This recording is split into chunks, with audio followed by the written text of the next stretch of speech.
राधे राधे आप सभी को। आज है शीतला सप्तमी का व्रत।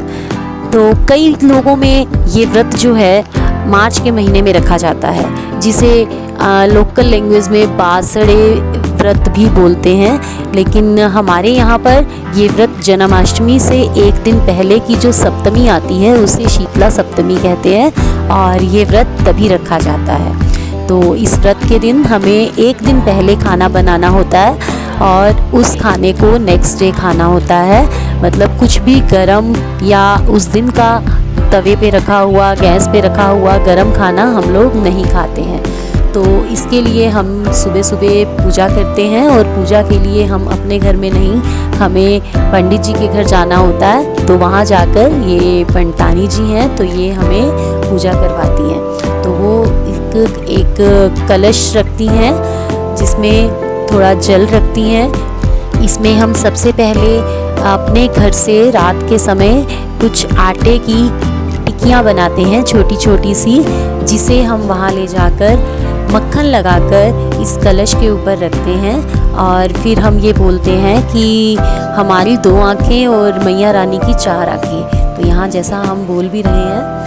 और इसके बाद इस कलश में जल भर कर रखते हैं वो, जिसमें थोड़ा सा दूध, दही और उसे मोली बांधकर शीतला माता, मतलब जो शीतलता प्रदान करती हैं, उनकी पूजा की जाती है। यह व्रत स्पेशली बच्चों के लिए रखा जाता है, बच्चों की लंबी उम्र के लिए, बच्चों के अच्छे स्वास्थ्य के लिए शीतला माता का व्रत होता है। तो इस व्रत में हम लोग जब पूजा करते हैं तो उसमें अब हमें यहाँ पर पंडितानी जी जो हैं वो हमें बता रही हैं कि हमें कैसे पूजा करनी है। जो चने होते हैं वो ब्लैक वाले, वो हमें अपनी चुन्नी में, मतलब उसे रात को भिगो कर रख देते हैं और उसे अपनी चुन्नी में बांधना होता है।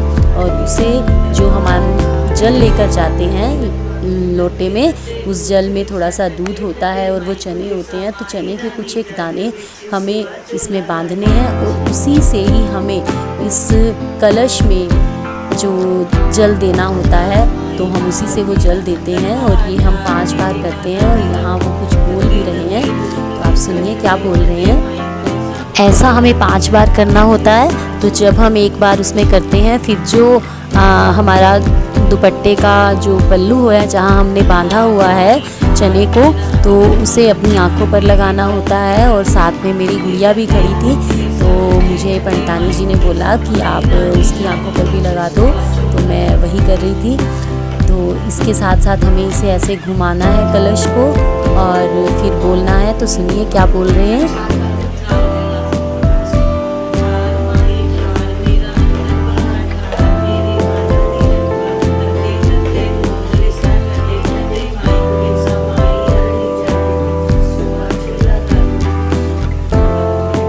हाँ, वो अपनी भाषा में बोलते हैं, ठार माई ठार, मेरा अंदर बाहर ठार, मेरे बाला दी रखवार, तत्ते तत्ते दूर करे सा, ठड्डे ठड्डे माई को देसा, माई रानी जल विच, सुआ चोला गल विच।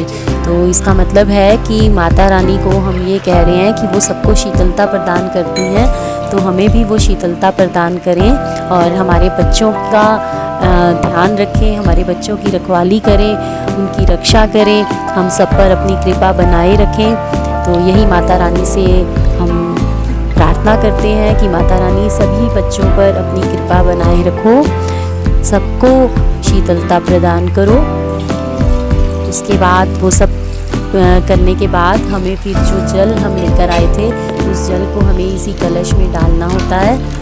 उसमें से कुछ जल बचाकर हमें अपने घर के लिए लेकर जाना है, जिसे हम घर आकर अपने बच्चों पे और अपने पूरे घर में भी जिसका छिड़काव कर सकें, ताकि माता रानी हमारे घर में निवास करें, हमारे घर में शीतलता प्रदान करें।